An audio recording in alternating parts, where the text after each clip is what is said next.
E aí, pessoal, sejam bem-vindas a mais uma live aqui do Cantinho da Nutri. E o tema de hoje foram vocês que pediram, hein? Vocês vivem me pedindo pra gente falar sobre métodos contraceptivos não hormonais. É esse o nosso tema da live, vou colocar aqui pra vocês. Enquanto isso, vão falando aí da onde vocês são, da onde vocês estão assistindo. Hoje a gente tem uma convidada muito especial. Métodos contraceptivos não hormonais. Quem quer muito assistir a live de hoje, levanta a mão.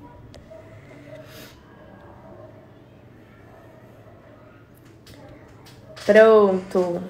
Gente, sejam todas bem-vindas. A live de hoje tá fora do nosso horário comum, né? Porque eu trouxe aqui uma convidada muito legal. Vocês vivem pedindo pra mim, né? Pra gente falar sobre esses métodos contraceptivos não hormonais. Afinal de contas, eu defendo muito aqui a ideia de que anticoncepcional não é o verdadeiro tratamento da SOP. Não adianta só usar anticoncepcional, porque o anticoncepcional, o hormônio, não vai resolver a causa do nosso problema. Muito pelo contrário, né? Acaba arranjando aí mais um monte de problema para nossa saúde, além de não tratar a causa da síndrome do ovário policístico. E aí vocês sempre me perguntam, mas Carol, e aí como é que eu faço para me prevenir de uma gravidez não desejada, né? Como é que eu uso? Qual método contraceptivo eu uso que não seja hormonal? E, gente, essa área não é uma área nutricional, né? Não é a nutricionista que vai te ajudar a escolher o melhor método contraceptivo para você. É a sua ginecologista. Então, é por isso que hoje eu trouxe a nossa convidada aqui, a doutora Juliana Honorato, que é médica ginecologista. Ela vai se apresentar aqui para vocês daqui a pouquinho.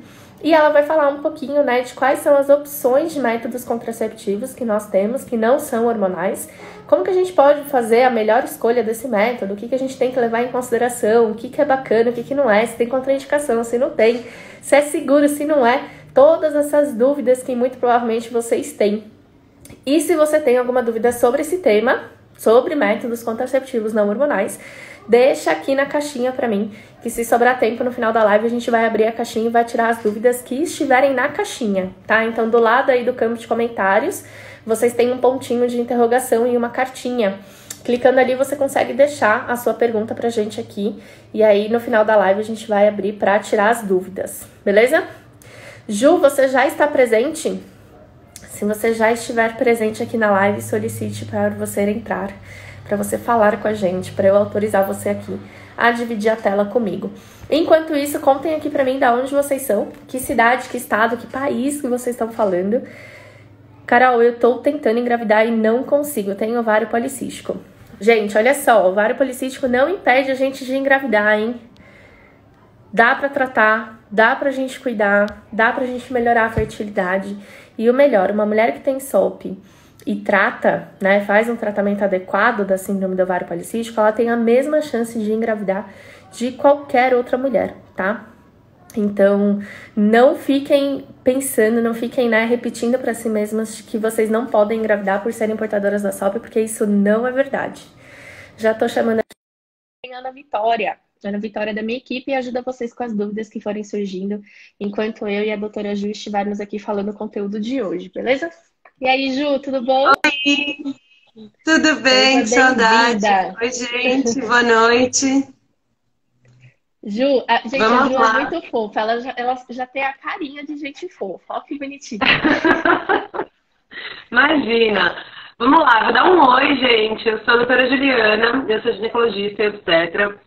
Eu fiz a minha especialização, eu faço obstetrícia também, faço pré-natal, mas eu fiz a minha especialização em endócrino gineco, que é uma área da ginecologia que estuda os distúrbios hormonais e as alterações hormonais da mulher. Então, boa parte da minha prática é ou menopausa, síndrome do ovário policístico, hiperprolactinemia e esses, geralmente o diferencial, né, entre esses distúrbios. Endometriose eu não opero, né? Eu faço diagnóstico e geralmente encaminho para quem opera. Eu fico na parte mais de diagnóstico e de endócrino mesmo. Seja bem-vinda, Ju. Muito obrigada. Corações aqui para receber a doutora Juliana, por favor. Ela também é movida a corações coloridos. Então, quanto mais coração colorido tiver aqui nos comentários, mais ela vai falar, mais ela vai explicar. E Ju, É só isso mesmo. contextualizando, na verdade me apresentar também, né? Porque deve ter seguidora nova aqui, deve ter seguidora que veio do seu Insta. Gente, meu nome é Carol Faria, eu sou nutricionista e eu sou portadora da síndrome do ovário policístico há 20 anos. Há 4 anos eu ajudo mulheres que também têm SOP a terem um tratamento natural e sem medicamentos para a síndrome do ovário policístico. Então, sim, é possível você viver sem métodos hormonais e ter o controle dos sintomas da SOP. E muita gente pergunta, né? Que tipo de sintoma, Carol? Ah, que nem queda de cabelo, excesso de pelos, né? Que é hirsutismo. Tudo aquilo que a gente sabe que a gente fica sofrendo aí quando é portadora da SOP. Isso tudo tem controle, isso tudo tem tratamento. Você pode se tornar uma pessoa portadora da SOP, porque SOP não tem cura, mas assintomática, né? Sem os sintomas da síndrome. Esse é o nosso objetivo. E eu trouxe a Ju aqui hoje para falar um pouquinho sobre métodos contraceptivos não hormonais, que, Ju, é uma dúvida que elas têm muito, muito. Nos meus grupos de desafios, no programa de combate à SOP, todo mundo me pergunta, Carol, beleza, já entendi que anticoncepcional não precisa ser o meu tratamento para SOP, mas e aí, como é que eu faço a prevenção de uma gravidez, né? Que outros métodos eu tenho? Eu falo, gente, isso não é nutricionista que responde, isso é gineco. Então, vou Pois passar a é. bola para você. Deixa eu perguntar só uma coisa. A minha imagem tá legal? Tá travando? Tá tranquila? Tá Travou um tranquila? pouquinho no começo para mim, mas agora tá bem bom. Tá. Qualquer coisa me grita aí. Uhum. Bom, gente, a primeira coisa que são, assim, duas coisas que eu quero começar falando para colocar na cabeça de todo mundo. A primeira quem tem SOP pode engravidar. Eu vi que enquanto eu estava esperando para entrar, a Carol estava falando isso, mas eu preciso Uhum. reforçar. Repitam comigo, quem tem SOP pode engravidar, quem tem SOP pode engravidar, quem tem SOP pode engravidar. Por que eu tô falando isso? Primeiro porque tem muita gente que tem esse diagnóstico, certo ou não, desde os 15 anos. Eu vi, quem estava aqui na live de ontem, da Carol, já viu que tem muita gente que acha que tem SOP, mas que na verdade não tem. E essas pessoas já vivem assim, carregando o peso de que não vai poder engravidar nunca na vida. E mentira. Agora, o outro lado também é verdade. Eu vejo muita gente não se protegendo porque, eu tenho SOP mesmo. E essas pessoas estão engravidando. Estão engravidando. Ju, deixa eu te Então, contar uma coisa. Quando a pessoa entra lá no grupo de desafios dos 30 dias contra a SOP, mais no programa de combate à SOP, que é o curso maior que você já participou, uhum, lembra? As meninas uhum, sempre entram falando, tipo, Carol, eu não quero engravidar. E eu falo, beleza, você vai tratar assim como as que querem engravidar, porque o tratamento é a mesma, né? É o mesmo, tanto para tentantes uhum. quanto para não tentantes. A diferença é que quem não quer engravidar precisa se prevenir. E aí que entra a história, né, da nossa live de hoje. E aí o que acontece? Muitas delas não prestam atenção no que eu falo ou não acreditam no que eu digo. E aí aparece aquela mensagenzinha lá no inbox: Carol, tô grávida e agora, socorro, eu não queria engravidar. O que eu Então, faço gente, agora? é muito sério isso. A chance de uma mulher que trata a SOP, que tem a SOP controlada, equilibrada, os hormônios sendo produzidos da forma correta, é a É mesma a que a mesma. mulher não portadora da SOP. Então, se você não quer Exatamente. engravidar, trate. Precisa tratar, né, Ju? Mesmo que você não queira engravidar, é necessário o tratamento. Só que aí você precisa se prevenir. Exatamente. Você tratando, você vai diminuir os sintomas da SOP, que são não necessariamente relacionados à fertilidade, mas eles vão melhorar, a sua qualidade de vida vai melhorar, então tem que tratar Uhum. e, consequentemente, recuperaria aí a fertilidade, mas usando algum método contraceptivo, a gente resolve esse problema. A segunda coisa que eu queria colocar na cabeça, pelo amor de Deus, é a seguinte: não parem os seus métodos contraceptivos atuais. Troquem. Se você está aqui na live e você usa uma pílula e você vai ouvir o que eu vou falar e vai falar amanhã eu vou tirar a pílula e vou usar tal coisa, por favor, não faça isso. Se você gostar de algum método que eu vou falar, vai no seu ginecologista ou marca consulta. Se quiser marcar comigo, eu atendo aqui em São Paulo. Mas não simplesmente parem o seu contraceptivo, porque muita gente está parando, e aí ali, de repente, ainda mais agora em época de quarentena, quem é casado, quem tá com o parceiro em Uhum. casa, quem namora e mora junto, numa dessa, na troca, ou nesse tempinho sem, não, mas é uma vez, 2 vezes sem método anticoncepcional, engravida, gente. Então, Engravida. não parem seus métodos, troquem os seus métodos com o ginecologista, nem que seja numa teleconsulta, falando, entrando em contato, mas isso é muito importante, tá? Ju, E aí, uma vamos lá. pergunta. Antes Vai. da gente começar essa questão dos métodos, vamos supor que a pessoa está decidida a parar o anticoncepcional, né? O hormônio. E ela te procura, fala assim, Ju, eu decidi que eu não quero mais tratar minha SOP com anticoncepcional, ou por qualquer outro motivo eu não quero mais usar anticoncepcional. O que que você avalia? O que que o médico... Por que que o médico é decisivo nessa troca ou nessa interrupção? É importante fazer uma avaliação prévia, né? É importante assim, tem muito sim. A pílula anticoncepcional, ela tem uma série de efeitos colaterais, ela tem alguns riscos aumentados no corpo feminino, e aí o benefício ou o risco dela vai depender de cada mulher. Então, assim como tem aquelas que têm risco aumentado de ter trombose, a pílula, quando ela é combinada com estrogênio, ela aumenta um pouquinho o risco de ter trombose, é muito pouco, mas aumenta. E aí aquela mulher que tem já outros riscos, outras características que aumentam esse risco, se a gente somar, o risco vai ser maior, não pode. Tem várias outras contraindicações da pílula anticoncepcional, mas tem o contrário também. Tem algumas mulheres que, por exemplo, uma mulher com endometriose, ela tem bastante cólica menstrual, ela já operou de endometriose, e a pílula anticoncepcional acaba sendo um tratamento. Existem outros, mas às vezes a mulher está usando a pílula anticoncepcional como um tratamento para evitar que a endometriose aumente. Isso é uma característica. Se aquela mulher não tem risco de trombose e tem endometriose, tá certo usar a pílula nesse sentido. Não é o único tratamento possível, mas é um dos. Algumas mulheres têm algum benefício. Tem mulher que tem problema de acne muito intenso, de característica hormonal. Até o dermatologista manda pra gente, porque às vezes a gente ajudando com a pílula funciona. Então, o que é importante? A primeira coisa é que eu vou avaliar os porquês daquela paciente usa a pílula anticoncepcional, quais os benefícios que ela espera que ela tinha com aquela pílula e conversar sobre o que ela vai ganhar e o que ela vai perder. Então, você vai deixar de ter um risco de trombose de alguns %, você vai deixar de ter uma interferência, ainda que pequena, na libido, um risco de ter retenção de líquido, que às vezes pode acontecer com quem toma pílula. Vai ter que deixar de lembrar todo dia, algumas vezes. Mas podem voltar as suas espinhas se você não estiver tão controlada no sentido da alimentação e da atividade física. Então pode ter um boom aí de volta. Pode ter, se você tem endometriose, porque quer parar a pílula, pode ser que tenha uma volta da dor. Então é importante a gente conversar sobre todas essas expectativas com a saída da pílula. É importante também... desculpa. E você recomenda Não, só uma coisinha que elas terminem a cartela ou qualquer momento é momento?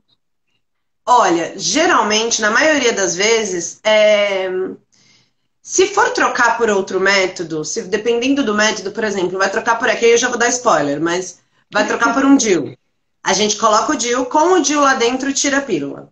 A troca, ela vai ser sempre da melhor forma para não gerar uma janela de oportunidade de gravidez. Entendi. Então, se for trocar de uma pílula para outra, com uma taxa de hormônio menor, com uma taxa de trocar de uma combinada com estrogênio e progesterona para uma só de progesterona, por exemplo, a gente emenda uma com a outra. Pode até fazer a pausa e depois troca, ou emenda. Se a gente vai colocar um DIU, coloca o DIU, tira a pílula no dia que o DIU estiver lá dentro. Não precisa esperar um tempo, mas colocou o DIU até o dia do DIU, toma a pílula, a partir daí não precisa. Se for usar algum método não hormonal, natural, que eu vou conversar sobre eles, aí qualquer momento é momento, porque uma vez que você para de tomar a pílula, vai começar a se comportar, são métodos mais comportamentais, né? Então você vai começar a praticar aquele método.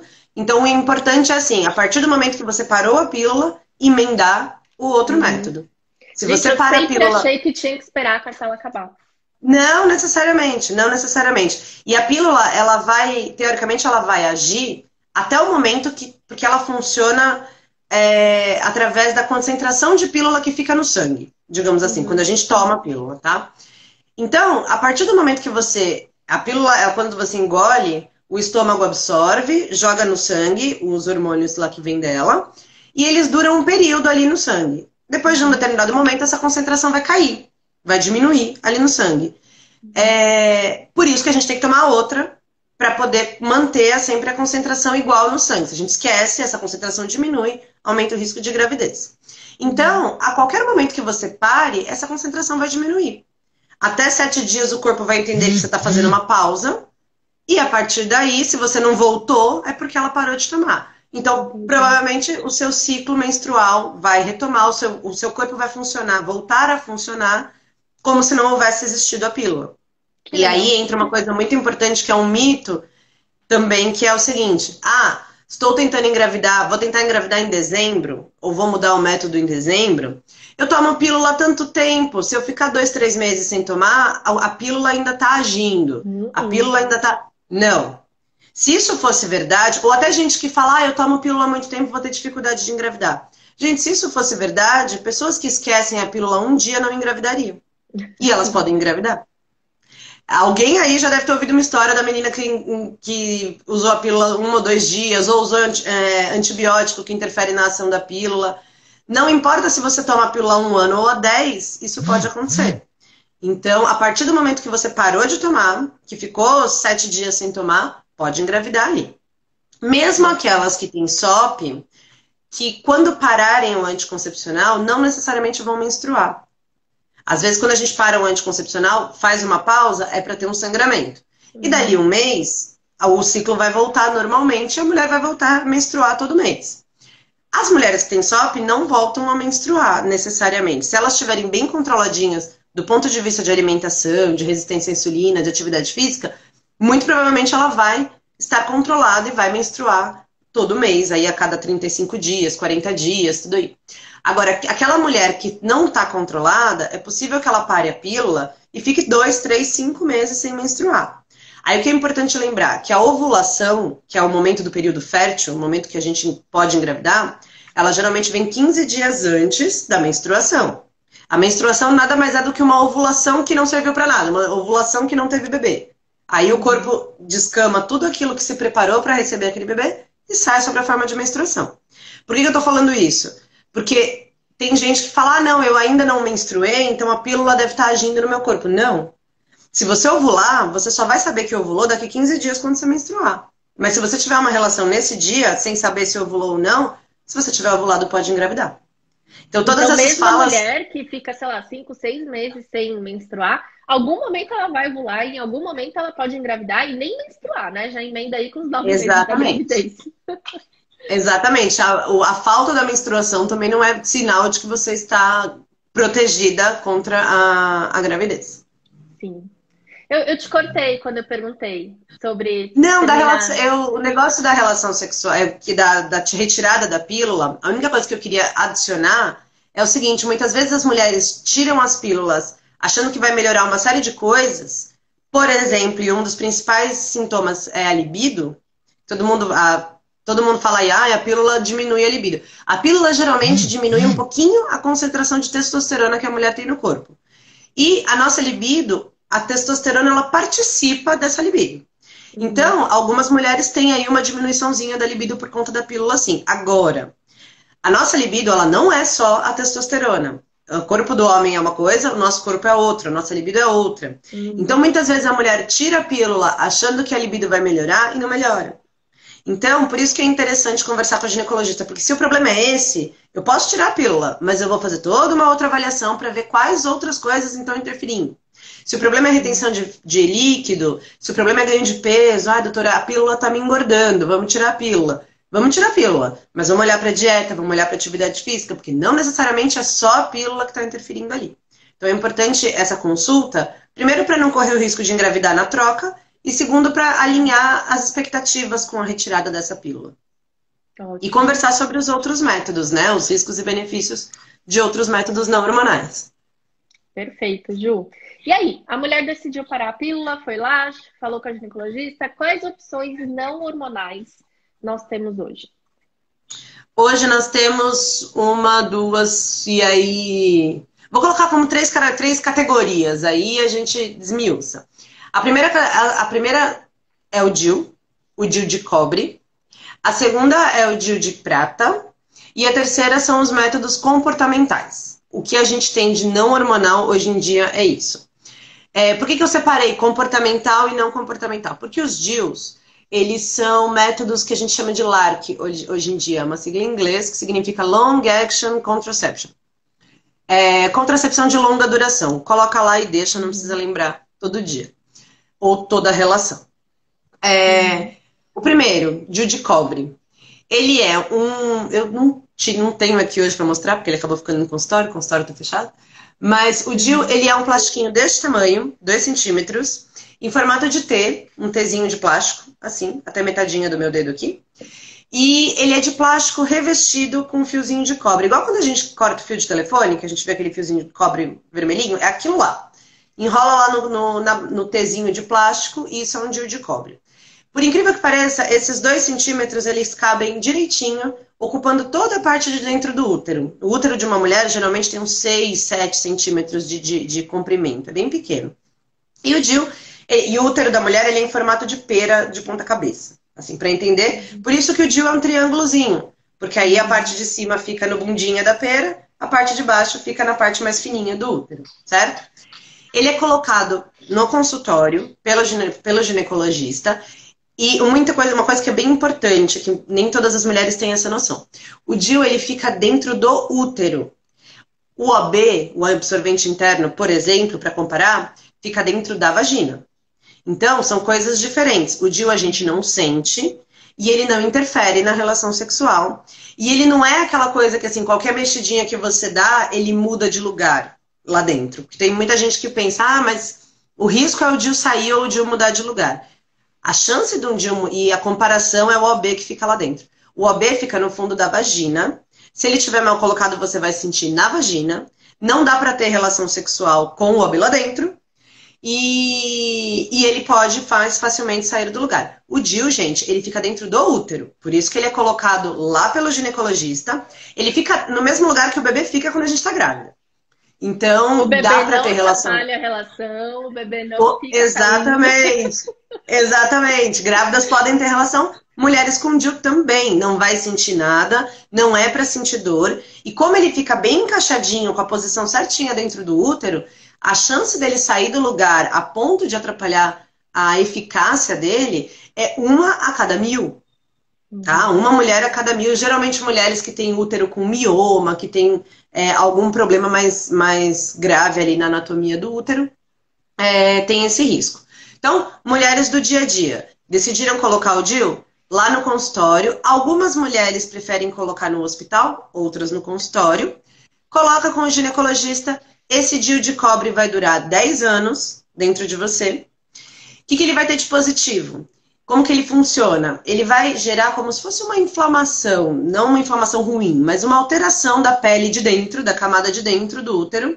E isso vai impedir que o espermatozoide suba para encontrar o óvulo lá nas trompas. O espermatozoide, ele vem pela relação, mas ele não consegue subir ali. O útero fica totalmente hostil, fechado. Totalmente desfavorável, fechado para isso. Então, esses espermatozoides vão morrer ali mesmo e não encontram o óvulo, não tem fecundação. Isso é muito importante. O DIU, ele não é um método abortivo, como se pensava antigamente. Pensava que vai fazer a fecundação, vai montar o embrião e o embrião não vai ter como se implantar. É verdade, se montar o embrião não tem como se implantar. Mas o DIU, ele atrapalha o espermatozoide para subir, para não deixar formar esse embrião, primeiramente, tá? Por conta, isso é o mecanismo de ação do DIU de cobre. Com isso, ele tem uma eficácia, a gente avalia a eficácia de todos os métodos anticoncepcionais através do índice de Pearl. Na tradução seria pérola, mas é o nome o nome do método para se analisar a eficácia. É assim, quantas engravidam a cada 100 mulheres a cada ano? Então a gente pega 100 mulheres usando um DIU de cobre durante um ano, vão engravidar 1 a 3. Uma média de 1 a 3, 1 a 2, 1 a 3, com DIU de cobre. Uso ideal. A maioria dessas mulheres, durante um ano, durante o período que está usando, vão ter aí uma eficácia boa contraceptiva. O que ele vai ter de efeito colateral? Por que as mulheres poderiam não gostar? Como ele causa essa alteração na camada interna do útero, que mais ou menos é uma inflamação, ele pode gerar alguns sintomas. Praticamente 80% das mulheres que usam o DIU de cobre têm um pouco mais de cólica menstrual, tem um pouquinho mais de sensibilidade no útero no dia a dia como um todo. Às vezes pode ter umas fisgadas. Mas na menstruação, a cólica é um pouquinho maior. Então, aquela mulher que já tem uma cólica muito forte desde sempre, já tem uma endometriose, por exemplo, que é uma doença que dá muita cólica, a gente não recomenda. Mulheres que têm uma cólica aceitável, nunca tiveram tanto problema com isso, né? Aquela mulher que todo mês tem que ir para o pronto-socorro, vai bem, pode aumentar um pouquinho, em 80% dos casos vai aumentar um pouquinho a cólica menstrual, mas boa parte das mulheres aceita, viu, gente? Se adapta bem a esse aumento. Outra coisa que pode acontecer pelo mesmo motivo de alterar ali a camada interna do útero é que o fluxo de sangue é um pouco maior. Dificilmente tem escapes no meio do ciclo, mas na hora da menstruação, a menstruação pode sangrar mais e durar mais dias, porque esse fluxo fica maior. Ao longo da vida, fora da menstruação, a única coisa que pode acontecer é aumentar um pouquinho a secreção vaginal. Toda mulher tem um corrimento que é branco, parece um leitinho desnatado, assim, um leitinho mais transparente, sem cheiro e que não coça. Este corrimento, gente, é normal. Toda mulher tem. Vai ter fases da vida que a gente vai ter mais, vai ter fases da vida que a gente vai ter menos. Mas isso é normal. Às vezes fica até meio durinho ali na calcinha, é normal. O DIU, ele pode aumentar um tiquinho essa secreção. Mas também é uma coisa que as mulheres geralmente se adaptam. O que fica para dentro da vagina é o fiozinho dele. Ele tem um fiozinho.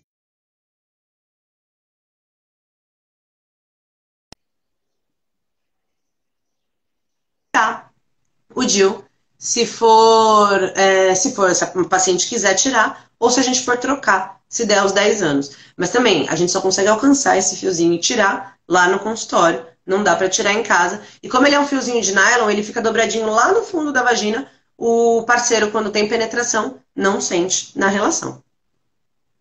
Quer perguntar alguma coisa do DIU de cobre? Quero. Verdade ou mito de que só as mulheres que já tiveram filhos podem usar o DIU de cobre? Essa você com certeza não viu. Já. E é mito.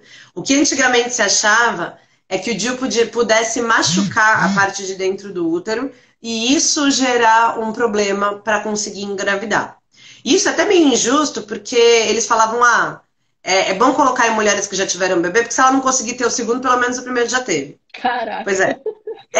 Então, na verdade, isso é um medo que todo mundo tinha, então era melhor evitar quem nunca teve bebê, mas hoje em dia isso já caiu por terra. Na prática, a gente pode colocar, e inclusive as sociedades internacionais de ginecologia estão recomendando colocar, inclusive em adolescentes, porque é um público que esquece a pílula facilmente, que ainda pode ter algumas alterações por conta dos hormônios. Então, métodos de longa duração podem ser usados até para adolescentes. E não vai comprometer a sua fertilidade a longo prazo. Se a mulher engravida com o DIU, ele causa aborto? Difícil. Na maioria das vezes, não. Na maioria das vezes, se o bebezinho conseguiu se implantar, é porque ele se implantou ali meio longe do DIU. Então, vai crescer a bolsa, vai crescer o bebê, vai crescer o embrião, vai crescer a placenta e vai crescer a bolsa e o DIU vai estar do lado de fora. Aquela foto do bebezinho segurando o DIU é mentira, tá, gente? É montagem. Isso é muito importante, porque já me perguntaram no consultório. Uhum. Mas, quando que pode causar aborto? Se por algum motivo esse DIU estiver querendo sair, ou se por algum motivo a paciente quiser tirar o DIU, por ter engravidado, tudo, na hora que eu tiro, na hora que eu puxo, eu posso aumentar o risco de aborto com essa retirada do DIU. Então, na maioria, lá na frente, esse DIU até pode gerar um risco na gravidez, um pouco mais de cólica, risco de trabalho de parto prematuro, porque é alguma coisa que está atrapalhando ali, que está interferindo no útero além da gravidez. Isso é muito raro. Por exemplo, estourar a bolsa? Pode. É muito raro, mas pode. Então, quando engravida com o DIU, a gente sempre tem essa conversa, assim, olha, tirar o DIU pode ser deletério, pode ser perigoso para essa gravidez, eu posso causar um aborto ali imediatamente, mas tem um risco muito pequenininho de dar uma complicação lá na frente. Então, a gente pesa riscos e benefícios aí na gravidez. É raro disso acontecer. Na maioria das vezes, o que os casais ou que as mulheres escolhem é manter o DIU lá dentro. Deixar o DIU lá dentro, não tem problema. E uma que fizeram aqui no chat, Ju, é se o DIU, ele é ele é fator de risco para o desenvolvimento de câncer? Não, de maneira nenhuma. A presença do cobre em contato com o útero não aumenta risco. Nenhum outro tipo de DIU, existe o DIU de prata que eu vou falar, até o Mirena, que é um DIU que tem um pouquinho de hormônio, eles não apresentam risco de câncer, porque eles, mesmo esse que causa uma inflamação, é só uma alteração benigna ali na parede do útero, isso não aumenta a proliferação da parede interna do útero para causar câncer, não. Beleza. Mito. Acho que de DIU era só. Deixa eu ver se apareceu algum aqui na caixinha pra gente sobre o DIU de cobre. Mas eu acho que não. Não, Ju, vamos pro próximo, então. O próximo é o DIU de prata. O DIU de prata é o nome mais bonito, mas ele é basicamente, na verdade ele é de cobre, é uma liga metálica de cobre com prata. O cobre tá lá. É a mesma coisa, é o mesmo Tzinho de prata, envolvido por um fiozinho metálico, que na verdade é dessa liga de cobre com prata. Ele vai funcionar exatamente da mesma maneira, ele vai funcionar causando uma reação inflamatória ali no útero, impedindo o espermatozoide de subir ali para as trompas, né, para encontrar o óvulo. Não é um método abortivo. Por que colocaram a bendita prata, já que ele funciona exatamente igual? Porque a prata, ela gera uma oxidação ali dentro do útero um pouquinho menor. Então, basicamente, esses sintomas de aumentar um pouquinho o sangramento, o fluxo, e aumentar um pouquinho as cólicas, são diminuídos por conta da presença da prata. Então, digamos que o DIU de cobre com prata, ele é uma evolução do DIU de cobre. Ele chegou para corrigir os bugs ali do DIU de cobre. Com isso, o DIU de cobre durava 10 anos. O DIU de prata ele é um pouquinho mais caro, ele dura 5 anos. 5 anos a gente tem que trocar de um DIU para o outro. A maioria das mulheres vai ficar com a menstruação igualzinha sempre foi, ou aumenta o fluxo de sangramento e aumenta a cólica um pouquinho. Aumenta menos do que o DIU de cobre aumentaria, na maioria das vezes. Com a diferença de que você tem que tirar com 5 anos e trocar, porque senão o efeito daquela prata diminui. Tamanho é o mesmo, a chance de impedir de sair do lugar e gerar uma gravidez é a mesma. Temos aí praticamente 2 a cada 100 em um ano de índice de PIL com o DIU de prata. Importante, tanto de cobre quanto de prata, a qualquer momento, quero engravidar, coloquei faz um mês, ganhei na loteria, quero engravidar amanhã. A gente tira e a partir de amanhã, a partir do seu próximo fluxo, o seu próximo ciclo menstrual, você vai engravidar normalmente, tá? Até porque nenhum desses DIUs, Ju, ele interfere no ciclo menstrual, né? A mulher vai ter todas as oscilações hormonais próprias, vai ovular, vai sentir as dores da ovulação, tudo normal, né? Exatamente, eu ia falar isso, resumindo dos dois. Eu brinco que assim, da cintura para baixo o DIU tá agindo, da cintura para cima o DIU não está agindo. Então, ele faz uma ação local lá no útero. E o que ele impede ali, a reação que ele muda, é na camada interna do útero, que é uma camada que, conforme a gente está se preparando para ovular e ovulando, essa camada vai ficando gordinha, quase que para se preparar para receber o embrião. E no momento que a gente menstrua, ela se afina e começa de novo. Com o DIU lá dentro, ela tem o mesmo comportamento. Então, você vai ovular da mesma maneira, você vai ter TPM da mesma maneira, se tiver, você vai se sentir no período fértil da mesma maneira. Os sinais de ovulação que algumas mulheres têm, uma dorzinha do lado, um aumento da secreção, fica mais pegajosa, parece uma clara de ovo, um aumento da temperatura do corpo, que é difícil de sentir, mas que aumenta. Todo o seu ciclo hormonal está funcionando da mesma maneira. E para quem tem SOP, ou para quem está nessa investigação diferencial, será que é SOP, será que é problema de tireoide, será que é hiperprolactinemia? Um dos principais parâmetros para a gente fazer esse diagnóstico ou suspeitar desses problemas é a irregularidade menstrual. Então, se a mulher está tomando pílula, isso é mascarado, a gente fica sem saber como é que está a menstruação dela. Como é que eu vou saber se você está ovulando ou não, se você está usando a pílula? A princípio, eu não tenho como saber, porque a pílula, sim, bloqueia a ovulação. Então, para quem quer ver se está ovulando, para quem quer ter essa percepção dos próprios ciclos, tanto o DIU de cobre quanto o DIU de prata são métodos excelentes porque você está bem protegida, é uma chance de falha muito pequena, só que, só que você enxerga direitinho o seu corpo funcionando, a fisiologia do seu corpo funciona perfeitamente, tá? Eu falei 100, mas eu não sei por que eu falei 100, eu falei errado, tá, gente? Me É desculpa. 1000. É 1000. A Eu taxa ia é falar 2 isso. a 3 a cada 1000 mulheres por ano, não a cada 100, não sei de onde eu tirei. Daiane perguntou sobre rejeição do DIU. Gente, essa coisa da rejeição é a mesma coisa quando eu falo do DIU sair do lugar. É, a gente, em alguns momentos, usa o termo rejeição, porque o que é ele sair do lugar? O útero tá lá de ponta cabeça, uma perinha de ponta cabeça, assim, e o DIU, ele tá um Tzinho aqui no meio. Se ele estiver mais para cá ou mais para lá, não tem problema. Se ele estiver um pouquinho mais para baixo ou um pouquinho mais para cima, de forma que o final dele ainda está dentro do útero, está antes do colo do útero, não tem problema. Essas pequenas mudanças de lugar não mudam nada. O que vai mudar? Quando ele desce muito, ou seja, ele quase que sai para fora do útero, você sente ele no fundo da vagina, ou daria para sentir, daria para ver, ou quando ele realmente desce tanto que ele expulsa mesmo, ele escapa pela vagina. Isso é aquilo que eu falei. É muito raro. Isso aí eu falei certo. Funciona uma a cada 1000. Isso funciona, acontece uma a cada 1000 mulheres. É muito raro. Geralmente são mulheres que têm mioma, que têm algum problema, que o útero tem contrações aí mais intensas. E a maior chance disso acontecer é na primeira semana de colocação do DIU. Assim, se for acontecer, essas uma a cada 1000 que acontecem, geralmente acontecem na primeira semana. Por quê? Você colocou uma coisa lá que o útero não estava acostumado, a primeira reação do útero é se contrair para tentar empurrar da mesma forma que ele contrai para empurrar a menstruação. Então, dependendo da intensidade dessa contração, isso pode acontecer. Raramente, mas pode acontecer. Mas isso não significa, gente, que seu corpo rejeitou o DIU. Se isso acontecer, dá muito bem para a gente tirar e colocar outro. A gente só não consegue aproveitar aquele mesmo. Então, em termos de custo, vai ter que colocar outro. Mas não significa que não entra um útero no meu um DIU no meu útero não aceita. Não é.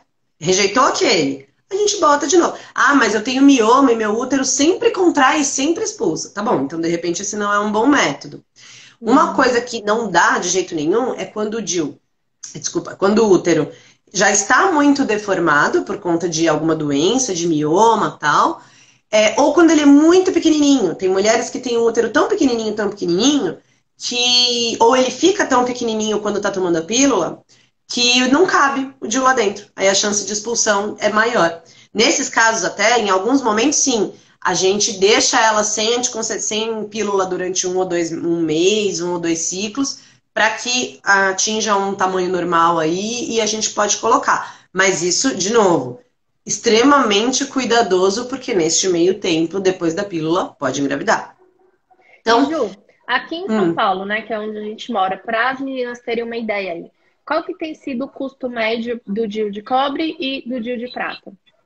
Então é assim, como eu falei, a colocação do DIU ela no consultório, ela dói um pouquinho. Não vou falar que não dói, gente, dói. É uma cólica chata que acontece na colocação. Às vezes até dá um enjoo, dá uma coisa esquisita. Por que eu tô falando isso? Porque tem mulheres que optam por colocar no hospital com anestesia, como se fosse uma cirurgia, que dura 10 minutos, mas preferem por conta da dor. O DIU em si, o DIU de cobre, ele é disponível na rede pública no Brasil inteiro. Qualquer pessoa pode colocar numa UBS, num posto de saúde. Às vezes eles estão em falta, eu mesma trabalho num posto, no meu posto de DIU tem falta, mas teoricamente ele é oferecido pela rede pública. Se você for colocar no consultório particular ou comprar para colocar com o seu médico, ele custa uns 110, 115 reais, tá? Maior parte dos convênios reembolsa esse valor, tá? O DIU de prata, ele custa uns 280, 260, quase 300 reais. A maioria dos convênios também reembolsa esse valor. E aí tem o Mirena, que eu vou falar lá na frente, que ele é um pouquinho mais caro. Geralmente você paga o DIU, aí vai variar bastante de acordo com a forma de trabalhar do seu ginecologista. Mas a maioria dos ginecologistas tem o preço do DIU e tem o preço da colocação. Alguns convênios cobrem tanto o DIU, o de prata e de cobre, quanto a colocação. O convênio paga para o ginecologista colocar, e inclui o valor do DIU. Aí depende se o seu ginecologista faz pelo convênio ou não. Isso não é do convênio, isso é de cada médico. Quando o médico não coloca pelo convênio, geralmente ele cobra um valor de colocação, porque tem que ter material esterilizado, tem que ter, às vezes, uma anestesiazinha local, então tem um valor de colocação. E na maioria das vezes, a maioria dos planos, quando não é coberto, ele reembolsa integralmente o valor dos DIUs, a maioria, tá? Não todos, e em parte, ou às vezes até integral, a colocação. A média das colocações aí varia de 500, alguns até, sem incluir o DIU, R$ 700 por aí. Tanto no consultório quanto no hospital, tá, gente? Uma coisa que a última coisa, assim, de risco, então eu falei, o risco de expulsão, os efeitos colaterais, e a última coisa, na colocação, existe um risco que é assim, 0,5 a cada 1000 de perfurar o útero. Isso é muito, muito, muito raro, mas alguém já pode ter escutado falar que o útero, que perfurou o útero, que o DIU foi parar na barriga, que o DIU foi parar no intestino. Isso é muito, muito raro, mas em alguns casos pode acontecer. A colocação do DIU, ela tem que ser, por isso que tem que ser feita com o ginecologista, ela é uma técnica um pouquinho difícil. Mas, na maioria das vezes, é um método super bem aceito. Ótimo. Vamos ver aqui, eu acho que não tem mais nenhuma dúvida sobre o DIU. Tem muita gente perguntando sobre o Mirena, mas aí se sobrar tempo no finalzinho você fala, né, Gi? Né, Ju? Beleza. Qual que é o próximo? O que eu queria...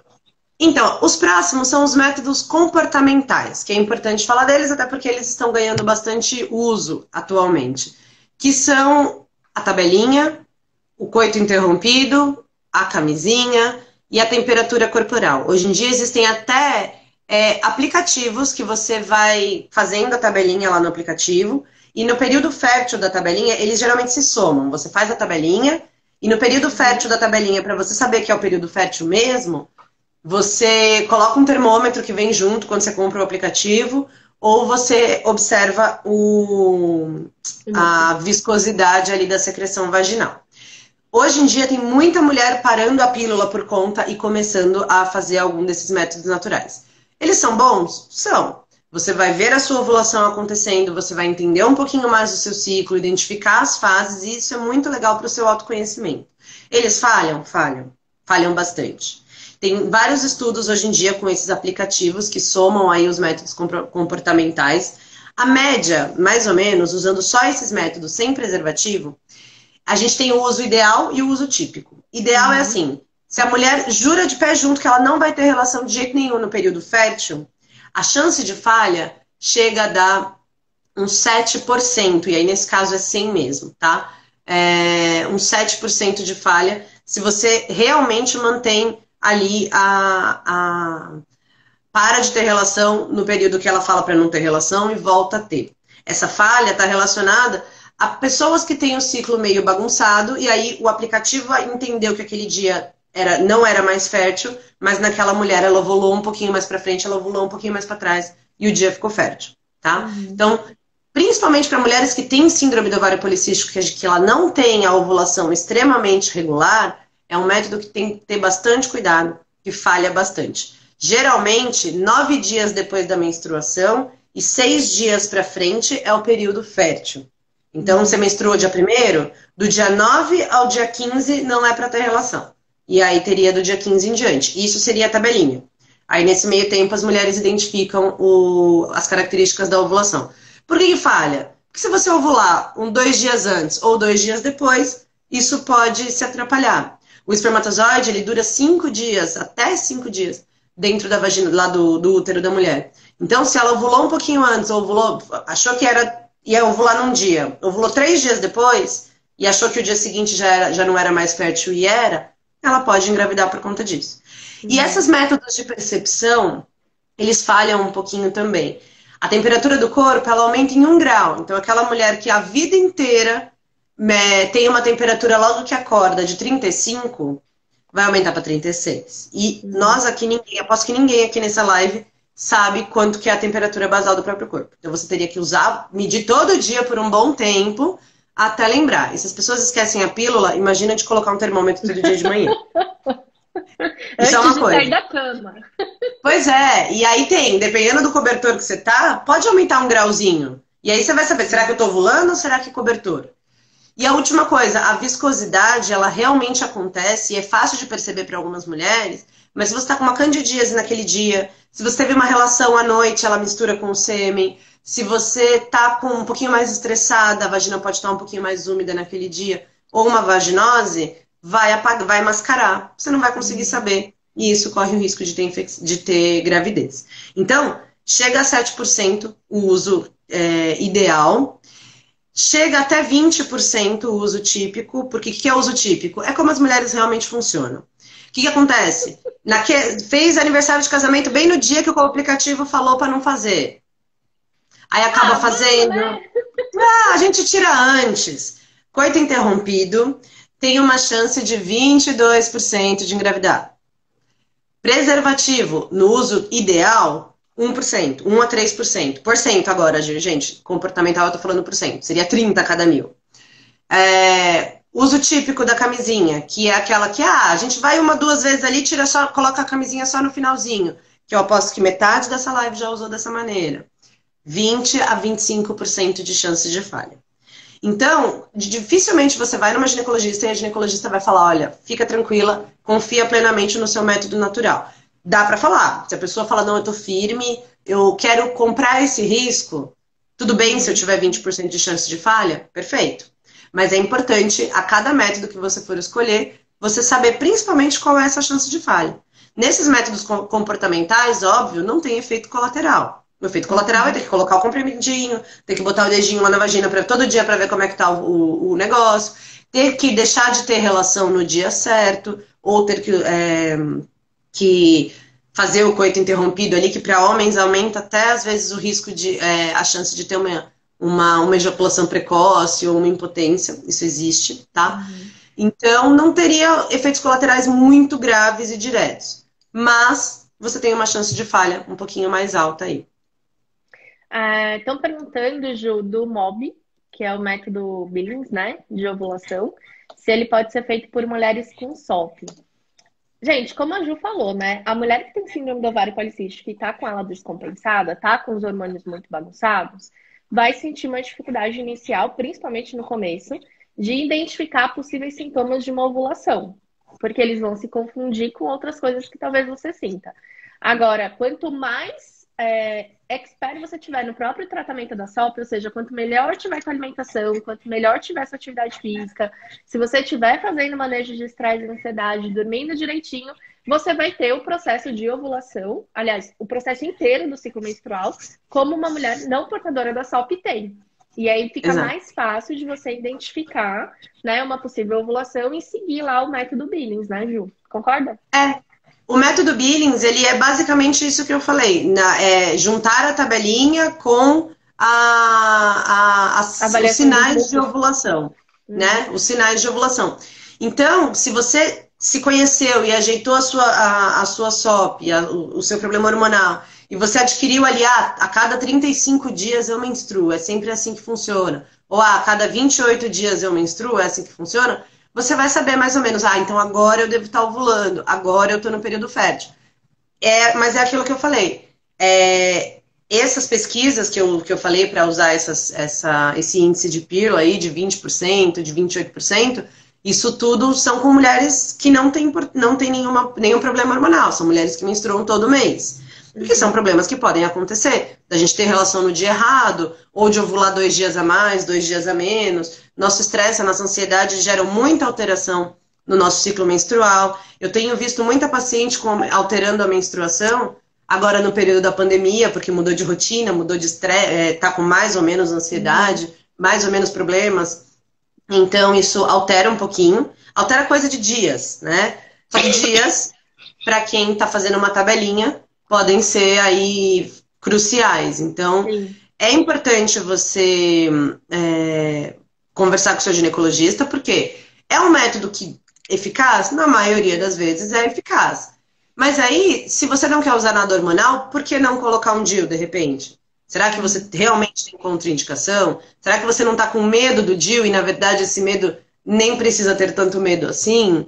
Então, por isso que é interessante conversar antes de, ou assistir essa live, antes de tirar a pílula ou tirar o seu método e começar só um bílides, o comportamental.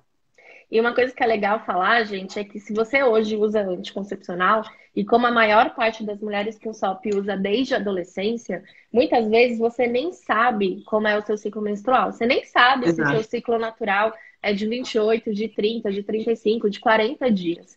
E isso, no começo, complica muito como método contraceptivo único.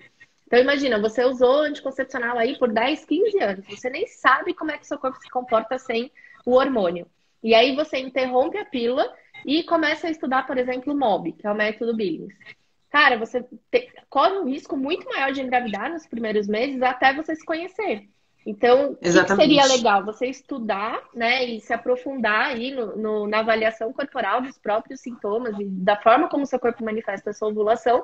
E, enquanto isso, usar pelo menos um método de barreira como preservativo, usando da forma correta, né? Usando desde o início da relação. Então, se você não quer engravidar de jeito nenhum, você não quer ter filhos, não é o momento, você não tem parceiro fixo, sei lá por qual motivo, mas gravidez para você é algo inadmissível nesse momento, use um método de barreira que seja capaz de diminuir muito, né, o risco de você engravidar se tiver relação em um momento que você pode engravidar, que você está fértil, até você conhecer o próprio corpo. A gente não conhece o nosso corpo no primeiro mês, gente. Nem no segundo, nem no terceiro. Você começa a ter uma noção lá para o sexto, sétimo, oitavo mês de aplicabilidade do MOB.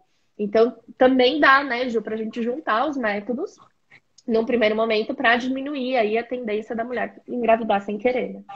Exatamente. Método de barreira, gente, apesar de essa conta que eu falei da camisinha, 1 a 3% no uso ideal, 20 a 25% no uso típico, seria usar só a camisinha como método. Então, dá pra gente juntar. Ah, eu quero usar um MOB com preservativo, ok? Vai ter ali um pouquinho de chance de falha maior do que a do DIU? Sim, porque ela depende muito do seu comportamento. Quanto mais o método depende do seu comportamento, mais ele vai falhar. Quanto mais o método for independente do seu comportamento, menos ele vai falhar. E então, mas você melhora um pouquinho a eficácia deles juntando. Então, Billings, mais preservativo, no dia certo, diminui bastante a falha desse número que eu falei. Agora, se não tiver contraindicação, e se gravidez for de jeito nenhum na sua vida, de repente usar um método aí, um DIU metálico, por exemplo, seria uma alternativa interessante. E uma coisa importante, independente de qualquer coisa, a camisinha está aí para ser usada. Isso é uma coisa. Você aumenta a sua segurança, até naquele DIU que mudou de lugar, a camisinha ela sempre acrescenta aí uma proteção e protege contra a doença, né, gente? Porque nenhum desses métodos protege contra a doença. Mesmo que você, hoje em dia, ainda mais para esses casos que você falou, que não tem parceiro fixo, etc., vale bastante a pena lembrar da camisinha nesse sentido. Os homens não estão vendo lives sobre urologia, igual a gente está vendo, muito menos sobre DST, e eles não fazem exame todo ano, então, ou homens, ou outras mulheres que você está tendo relação, essas doenças que são transmitidas via sexual, muitas vezes passam 10 anos sem dar sintoma.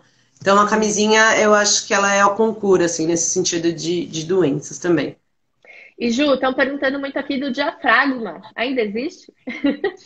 Existe. E também, o melhor de usar o diafragma sozinho, ele tem 14 a cada 1000 de falha de índice de Pearl, tá?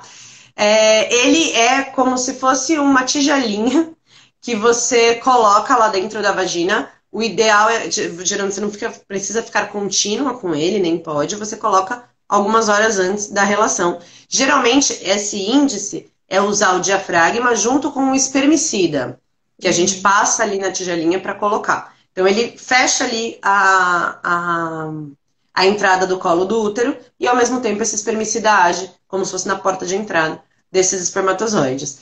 Importante sobre o diafragma O ideal é você passar na sua ginecologista e a ginecologista no exame especular, que é aquele exame igual do Papa Nicolau, com aquele aparelhinho que abre igual do Papa Nicolau, o espéculo, a gente vai olhar o tamanho do diafragma melhor para você. Ele é como se fosse um anelzinho, uma tigelinha maleável, parecido com o coletor, com o copinho. Só que em vez de ser um copinho, é mais tigelinha. E esse diâmetro do anel, ele varia muito de mulher para mulher. Se você comprar um grande, pode incomodar. Se você comprar um pequeno, ele pode dançar ali e ser ineficaz. Então, o ideal é passar na sua ginecologista. Existe um medidor que a gente tem no consultório, para alguns ginecologistas têm, para medir, e ele existe. Aqui no Brasil, se eu não me engano, quem fabricava era uma marca que chama Semina, e eles não estão fabricando mais. Eu preciso confirmar essa informação. Ficou um tempo descontinuado. Mas tem gente que pede de fora aí e consegue. O importante é só saber os tamanhos aí. E o diafragma o parceiro sente na relação, né, Ju? Relatam bastante isso. De desconforto durante o ato sexual. O fundo, porque ele fica no fundo da vagina, mas não necessariamente. A vagina, durante a relação, com a excitação, ela fica elástica, então ela aumenta a profundidade dela, como se ela entrasse para dentro mesmo do corpo. E o diafragma, ele não vai junto. Né? Então, muitas vezes, na entrada do pênis, ele bate ali no diafragma no final. Algumas mulheres alguns casais podem sentir um desconforto por causa disso. Geralmente, quando o tamanho está bem certinho, ele acopla ali no fundo do útero e não prejudica, tá? Mas, vez ou outra, isso pode acontecer. No DIU, existem relatos de homens que sentiram de duas uma, ou o fiozinho ficou curto demais, e aí ele fica igual barba por fazer, assim, que ele fica, não dá nem pra dobrar e nem pra entrar pra dentro, então ele fica pinicando. Ou, se você sentiu alguma coisa, para a relação, porque o DIU pode realmente ter descido pra baixo, descido pra fora, e estar fora do lugar, e perder a eficácia contraceptiva. Muito raro, mas a recomendação que a gente faz é isso. Se sentir, até que prove o contrário, o DIU saiu do lugar. Vai na ginecologista no dia seguinte, no pronto-socorro, sei lá. Chegou lá, viu que é só o fiozinho? Arruma o fiozinho, a gente tem como arrumar e vida normal. Ótimo. E Ju, 2 minutinhos pra gente ser retirada do ar. O Instagram vai chotar a gente daqui a pouco. Mas a pergunta que não quer calar, né? Qual que é o melhor método? Existe isso? Ou cada mulher tem o seu próprio melhor método? Cada mulher vai ter o seu próprio melhor método, porque é o que eu falei, se eu simplesmente tenho uma bailarina que tem bastante cólica, se eu colocar um negócio que vai dar mais cólica nela e ela tiver uma cólica no dia da apresentação, como é que fica? A outra que não quer engravidar de jeito nenhum e não tem muita cólica, pode achar o máximo ver os ciclos menstruais dela e não ter problema com isso. Então, cada mulher, e isso são a cólica é uma característica, né? Tem 1 milhão de características. Então, cada mulher vai ter o método ideal para ela. Nenhum método é 100%, gente. O único método 100% é não fazer. Não tem jeito. Então, todos eles a gente vai pesar riscos e benefícios de acordo com cada mulher, tá? Por isso que é tão importante a cada troca marcar com o seu ginecologista. Essa consulta, a gente fica 1 hora lá na consulta, é o mesmo tempo dessa live. E eu vou explicando um por um pra gente ver o que é melhor para cada mulher. Lá no consultório a gente mostra o DIU, mostra o diafragma, para cada mulher escolher aquilo que se adapta melhor a todas as características da vida dela. Corpo, rotina, profissão, preferências, diagnósticos, tudo isso. Ai, que demais. Gente, acho que o melhor de tudo é a gente saber que existe solução, né? Ou seja, ninguém hoje é obrigada a usar anticoncepcional. Ninguém hoje tá ali, né, com a arma na cabeça falando você vai usar contraceptivo hormonal. Existe muita opção, opções excelentes que cabem na rotina, que cabem na necessidade, que cabem aí na indicação, né, de cada mulher, Ju. Exatamente. E parabéns para vocês, porque eu acho que o primeiro passo é procurar informação. Antes, né, da gente se sentir refém, se sentir vítima, é realmente buscar informação de qualidade, informação de quem estuda, não pegar qualquer informação aí do Google, da internet, para poder escolher aquilo que é melhor para você. Melhor em termos de sintomas, de qualidade de vida, e melhor em termos de eficácia, porque nessa altura do campeonato, engravidar por acidente, ninguém ganha com isso, né? Então, dá para ser combatido, tem alternativa, vale a pena conversar sobre isso. Ju, muito obrigada pela sua presença aqui. A gente sabe, né, que é super corrida aí as nossas agendas. Dificilmente a gente consegue juntar aqui uma hora nós duas, mas eu acho que foi muito importante. Eu acho que a gente tirou todas as dúvidas que as meninas me perguntam muito nos grupos. E quero te agradecer aqui pela disponibilidade, por ter vindo, explicado, por ter passado